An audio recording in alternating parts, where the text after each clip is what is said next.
Oui, bonjour. Donc, je vous remercie d'avoir cliqué sur cette vidéo. Alors, donc, cette fois-ci, on se dirige du côté de l'Italie, donc, puisqu'il s'agit de L'Éventreur de New York, donc, film sorti en 82, donc, film réalisé par Lucio Fulci. Lucio Fulci a également coécrit le film avec Dardano Sacchetti. Donc, Dardano Sacchetti, donc, c'était vraiment, à l'époque, un staccanoviste du scénario. Donc, il a écrit énormément de scénarios. Il n'a pas seulement œuvré dans le giallo, mais dans d'autres genres également. Il a écrit notamment la Maison de la Terreur, donc qui était un giallo fait pour la TV. Il a également écrit Body Count, donc Body Count qui est un slasher italien. Oui, donc c'est étonnant. Donc quand on pense Italie, on pense surtout giallo. On pense pas nécessairement à slasher, mais Body Count, donc c'est un pur slasher. Il a également écrit L'Emmurée vivante. Au niveau du producteur, nous avons Fabrizio De Angelis. Donc Fabrizio De Angelis, il a produit plusieurs films de Lucio Fulci comme Manhattan Baby, L'Enfer des zombies, La maison près du cimetière, également Killer Crocodile. Donc, Killer Crocodile qui n'est pas un Lucio Fulci. Au niveau des acteurs, nous avons Paolo Malco. Donc Paolo Malco, il interprète le psychiatre en fait, donc il va aider la police. Donc lui, on l'a vu dans La maison près du cimetière, dans Les Guerriers du Bronx 2. Nous avons également Andrea Occhipinti. Donc Andrea Occhipinti, on l'a vu dans La maison de la terreur, donc qui est c'est le giallo fait pour la TV de Lamberto Bava, et également dans Conquest, donc qui est un film de science-fiction de Lucio Fulci. Nous avons également Barbara Cupisti. Donc Barbara Cupisti, donc elle, on la connaît pour Bloody Bird, dont j'en ai fait également une vidéo, et dans The Church. Et donc voilà, donc ça c'est au niveau des acteurs. Donc le film date de 82, donc 82 c'est vraiment c'est plus du tout l'âge d'or du giallo. Donc l'âge d'or du giallo, c'était le début des années 70. Donc on peut citer des films comme Mais qu'avez-vous fait à Solange, on peut citer Les frissons de l'angoisse, on peut également citer Mais qui l'a vu mourir, on peut citer Je suis vivant, on peut citer Torso, on peut citer L'oiseau au plumage de cristal, on peut citer La longue nuit de l'exorcisme. Enfin voilà, donc quelques exemples de très bons giallo donc pour cette période, mais voilà, donc 82, donc c'est plus du tout l'âge d'or du giallo. Donc d'ailleurs, Lucio Fulci, il a réalisé un autre giallo dans les années 80, donc qui est Murder Rock. Murder Rock que je préfère, donc d'ailleurs à The New York Ripper. Mais donc je vais expliquer pourquoi. Donc vraiment, le giallo, donc c'est un sous-genre que j'aime beaucoup en fait, que j'apprécie beaucoup. Et mais c'est vrai que paradoxalement, donc j'ai fait qu'une seule vidéo finalement sur un giallo, donc qui est La maison de la terreur. J'ai également fait une vidéo sur Bloody Bird, donc aka Stage Fright, mais Bloody Bird, on peut pas vraiment le considérer comme un giallo. Donc Bloody Bird, donc c'est plus vraiment du pur slasher. Donc excellent film réalisé par Michele Soavi. Et oui, donc c'est vrai que moi je compte sortir d'autres vidéos donc sur des giallo en fait, donc pas que des Lucio Fulci, mais aussi ça peut même être des réalisateurs moins connus en fait. D'ailleurs, Lenzi, Mario Bava, donc ils sont pas moins connus, ou Dario Argento, ils sont pas moins connus que Lucio Fulci. Enfin peut-être Lenzi un peu moins, Umberto Lenzi, mais donc voilà, donc ça c'est quelque chose que donc j'ai l'intention de faire. Alors maintenant, donc pour vous parler du pitch, donc l'histoire, l'action démarre, donc on voit un homme qui joue avec son chien, donc ils sont dans un terrain vague. Donc l'homme, c'est un terrain vague le long de l'Hudson, donc l'Hudson, c'est le fleuve de New York en fait. Et voilà, donc il joue avec son chien, il lance plusieurs balles donc à son chien, donc chaque fois le chien lui ramène la balle. Jusqu'à un moment donné où donc ce sera plus une balle qui va ramener le chien, mais ce sera une main en fait. Donc en voyant ça, donc l'homme horrifié appelle directement la police. Donc la police vient sur place et constate le décès d'une jeune femme horriblement mutilée. Quelques temps après, donc on enchaîne donc sur une femme, elle se promène à la rue et elle manque de se faire assassiner par ce même tueur en fait. On suppose en tout cas que c'est le même tueur évidemment, et donc elle se fait poignarder dans la jambe, mais elle réussit à s'en tirer. Donc ce qui est bizarre, c'est que elle a l'impression que ce tueur, elle met ça sur le choc en fait, elle a l'impression que ce tueur, donc c'est son copain, donc c'est son compagnon en fait. Et donc à l'hôpital, donc la police va l'interviewer. Et voilà, donc ils vont essayer d'avoir des indices en fait, parce qu'elle croit avoir vu le tueur en fait, ou pas en fait. Hein, donc elle est vraiment traumatisée. Et donc après, donc quelques temps après, donc il va voir un autre meurtre. Hein, donc une autre jeune femme, blonde, va se faire assassiner. Et donc c'est à ce moment-là que la police a dit stop. Donc là maintenant, on va faire appel à un psychiatre. Hein, donc ce psychiatre va nous aider à faire un portrait du tueur, et comme ça on va pouvoir l'avoir en fait. Hein. On va pouvoir le capturer. Mais même avec l'aide de ce psychiatre, malheureusement, donc vous doutez bien que les meurtres vont continuer. Et voilà, donc c'est à peu près tout pour le pitch. Hein. Donc c'est un pitch assez simple hein, pour un giallo. D'ailleurs, donc c'est une des raisons qui m'a fait penser que c'était plus un slasher qu'un giallo. Mais finalement, non. Donc c'est vraiment du pur giallo. Hein, donc parce que le giallo, comme le slasher, hein, donc il y a plusieurs tropes liés au giallo. Hein, donc par exemple, on a le trauma en fait. Hein, donc c'est un trope qui revient très souvent. Hein, donc le trauma du tueur ou un des protagonistes ou bien de plusieurs protagonistes. Il y a très souvent une enquête policière, donc soit c'est carrément la police qui enquête, donc soit c'est la victime qui enquête.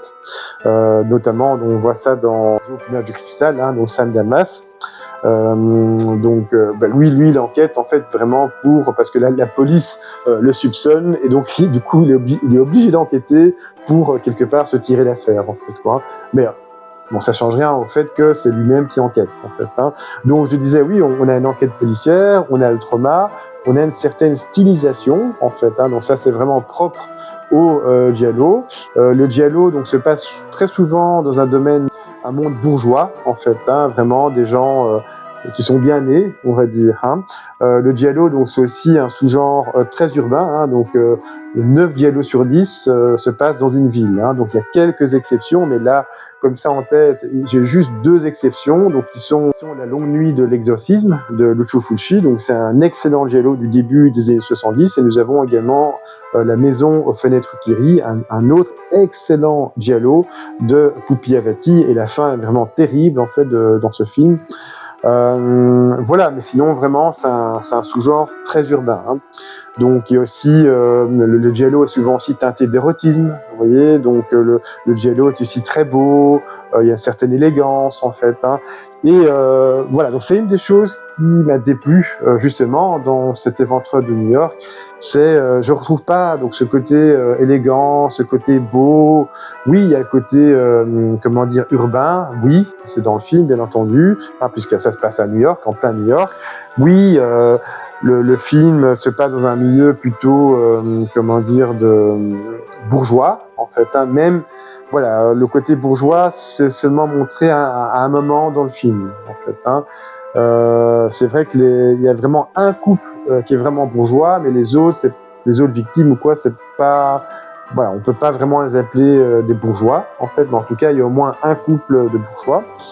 Donc ça, c'est vrai, donc on le retrouve dans le film, mais voilà, le film, il est bien réalisé, hein, donc on a vraiment, comme le film date de 82, on a encore un Lucio Fulci en bonne forme. Hein. Donc Lucio Fulci, il a réalisé un autre slasher dans les années 80, c'était 84 ou 85, je sais pas, donc je mettrai ça ici, qui est Murder Rock. Murder Rock, que je préfère d'ailleurs à L'Éventreur de New York, en fait. Hein. Pourtant, L'Éventreur de New York est beaucoup plus gore, en fait beaucoup plus violent que Murder Rock, mais malgré tout, j'ai préféré Murder Rock, je vais expliquer pourquoi en fait. Hein. Donc je disais, donc quand on pense, enfin en tout cas quand moi je pense giallo, je pense voilà c'est beau, donc c'est élégant, c'est stylisé, il y a une belle photographie, ça se passe dans un milieu bourgeois, il y a une enquête policière, ok oui, pour certains de ces points, comme j'ai dit, donc ça se retrouve dans L'Éventreur de New York.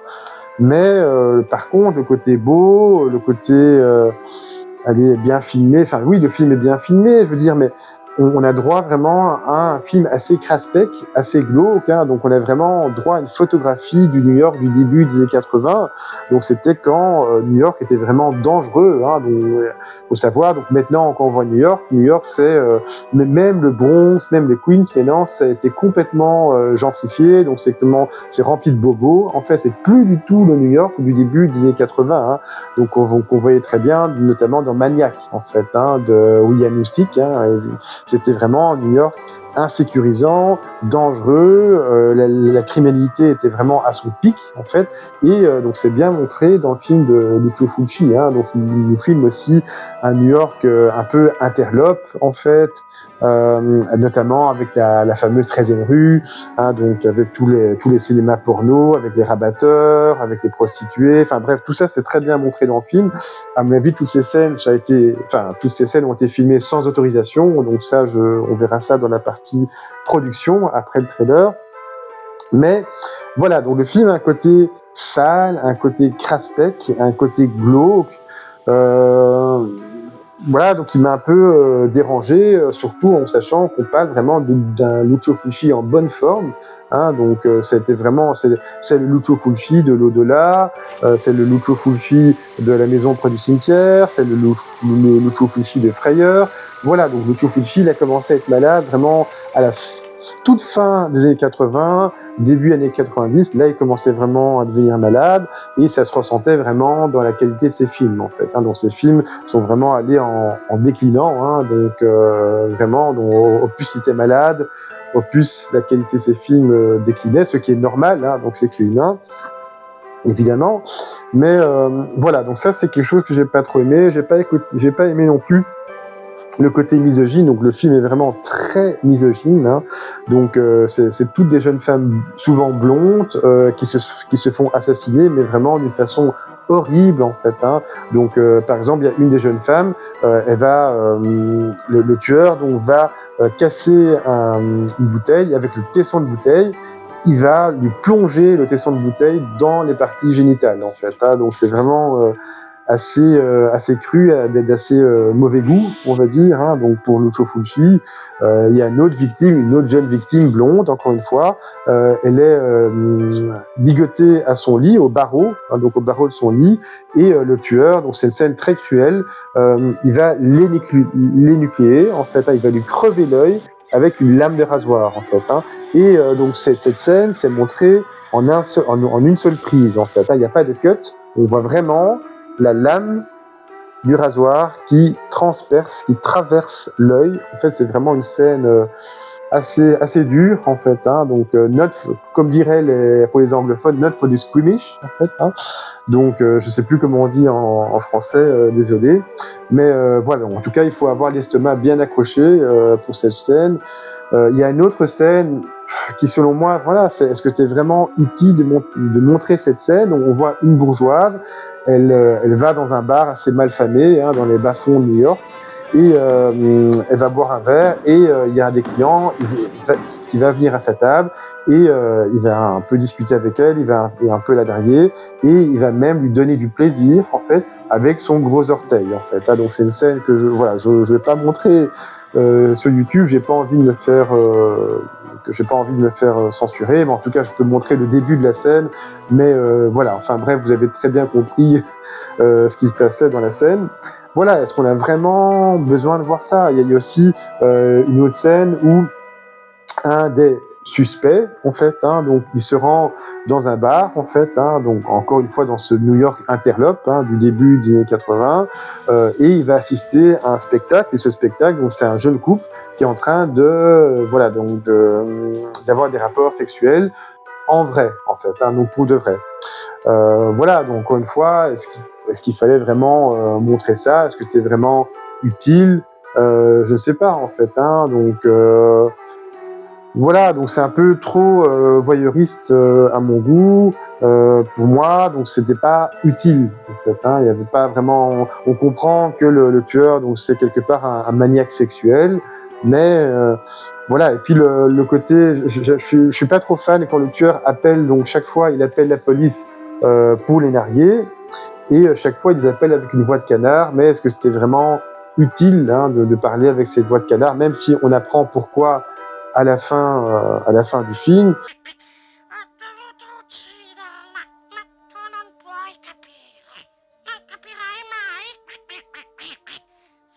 Voilà, et puis évidemment, donc qui dit giallo dit trauma. Le trauma du tueur, moi j'ai trouvé ça assez faible en fait. Donc c'est vraiment ça pour la raison pour laquelle il tue. J'ai trouvé et la fin est vraiment rushée. J'ai l'impression que soit Fulci ou Sacchetti savaient pas trop comment terminer le film et ça a été rushé en fait. Donc c'est un peu a mess, comme on dit en anglais. C'est un peu un joyeux bordel en fait. Et donc ça c'est autre chose, c'est une autre chose que j'ai pas trop apprécié, mais sinon du point de vue de la réalisation pure, donc le film est bien réalisé, on a droit à des beaux panoramiques, des belles vues aériennes de New York, on a droit à des gros plans, la réalisation donc elle est assez dynamique en fait, donc le rythme du film, toutes les 15 minutes plus ou moins il y a un meurtre, donc c'est assez rythmé. Les scènes de meurtre en elles-mêmes, elles sont bien filmées, il y a une certaine tension en fait, donc ça c'est des côtés positifs. Les scènes gore sont vraiment très bonnes, donc je pense que c'est Trani, je pense que c'est De Rossi en fait, donc je vais mettre ça ici, mais je pense que c'est De Rossi, donc qui était un fidèle collaborateur de Lucio Fulci comme Trani en fait, donc mais ça je vais mettre ça ici. Franchement les effets gore sont vraiment bien réussis, donc c'est vraiment très convaincant, donc notamment comme je dis donc l'œil transpercé à la lame de rasoir, donc c'est vraiment waouh quoi. Voilà, donc on a des scènes vraiment des déviscérations, des nucléations.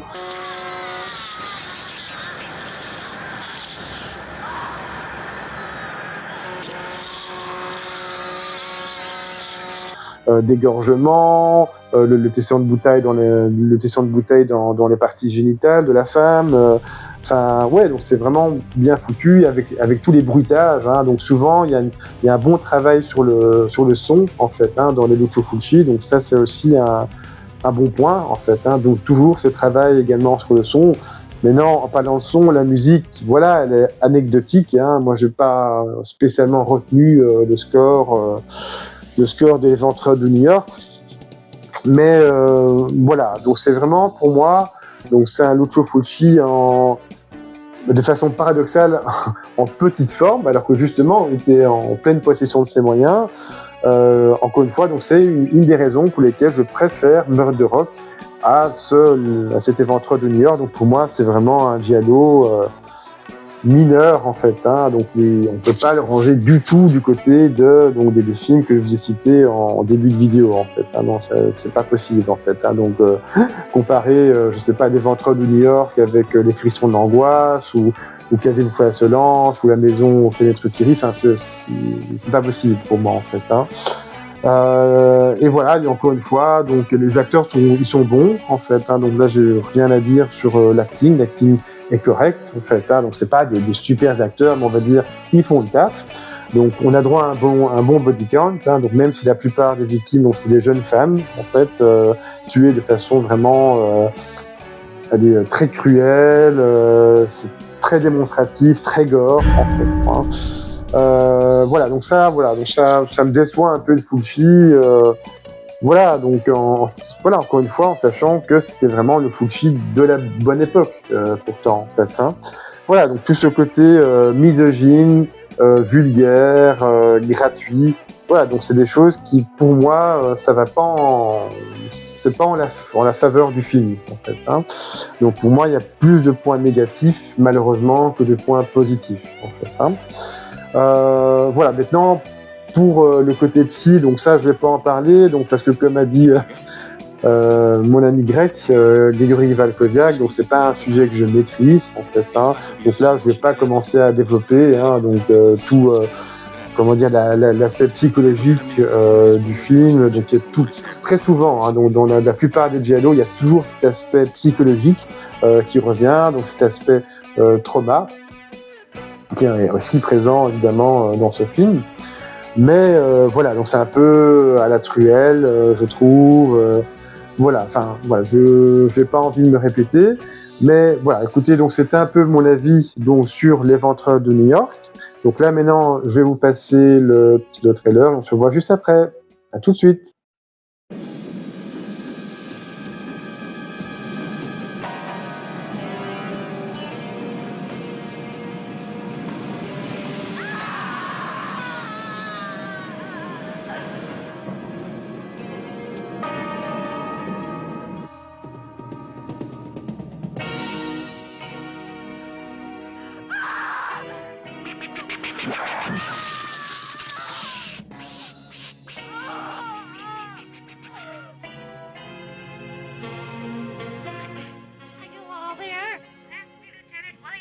Speaking. What do you want? To dedicate a murder to you.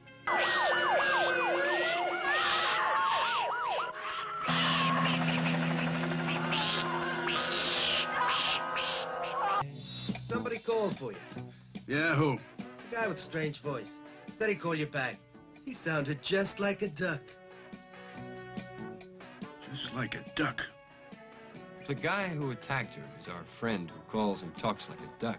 Well, he's made his first big mistake. Yeah.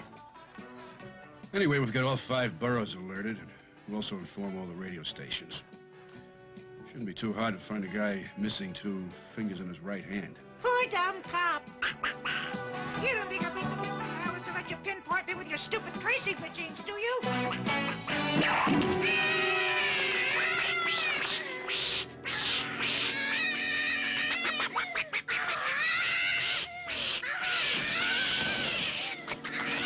Hey!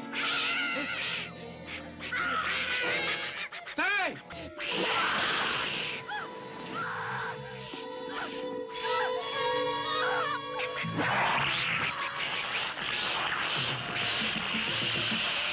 You give me all the data and we'll wait till the next victim. So you think he'll do it again? Oh, yes.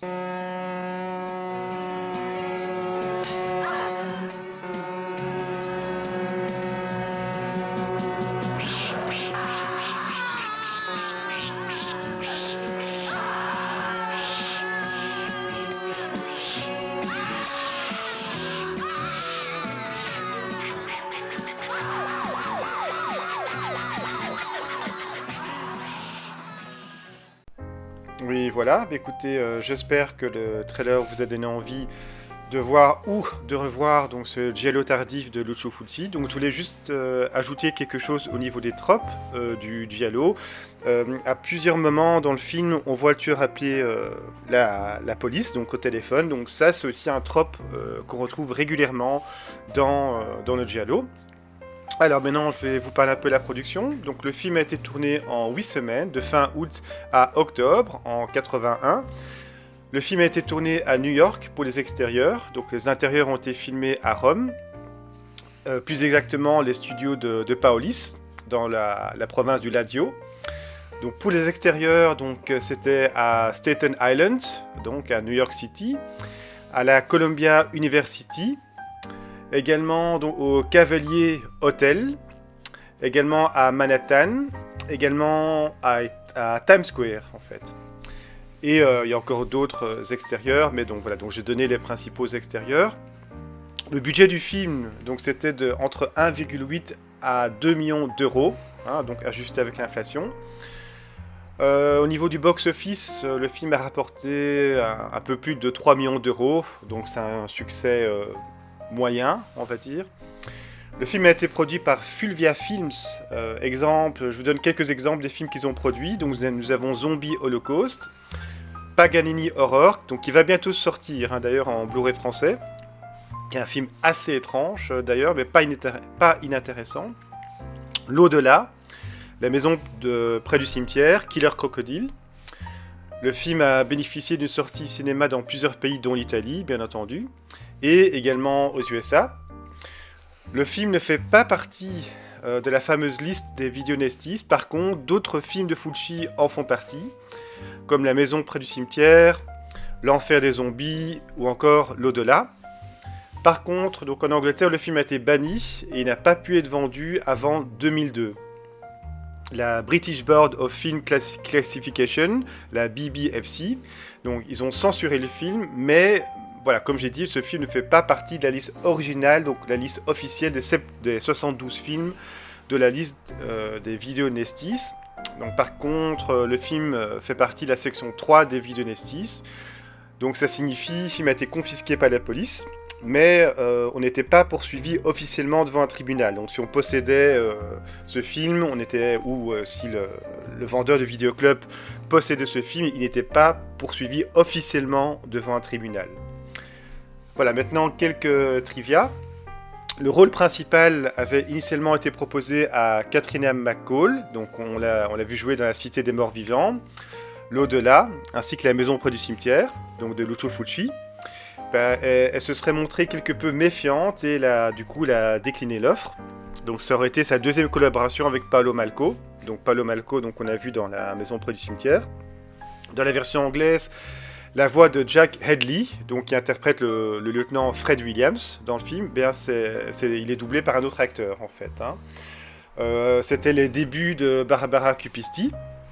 Donc la seule survivante dans le film, à un moment donné, elle se trouve devant une devanture de cinéma qui affiche le Loup-garou de Londres. Donc c'est un autre film qui comporte une poursuite dans un métro d'ailleurs.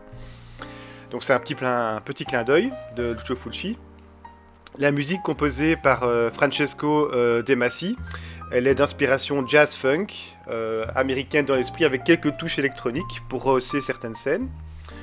Lucio Fulci, avant d'être réalisateur, il était cardiologiste, donc on peut supposer du coup qu'il avait une bonne connaissance de l'anatomie humaine, donc ça a dû l'aider pour toutes les scènes gore notamment. Alors maintenant, donc, quelques infos qui sont issues d'un DVD, donc c'est un vieux DVD, c'était des behind the scenes. Dans la première version du script, le tueur devait vieillir très vite, donc comme le giallo de Deodato, Phantom of Death, donc c'est ce que dit la fille de Lucio Fulci. Dardano Sacchetti, il a dit qu'il y a effectivement des scènes misogynes dans le film, mais de façon paradoxale, il n'a jamais voulu écrire ces scènes d'un point de vue anti-femme. Dardano Sacchetti a dit que toutes les scènes effrayantes elles sont principalement issues de sa collaboration avec Mario Bava, donc l'inspiration. Donc quasi toutes les scènes du film tournées à New York ont été filmées sans permis, car même pour filmer 2 secondes, il faut un permis. Donc c'est ce qu'a dit la fille de Lucio Fulci.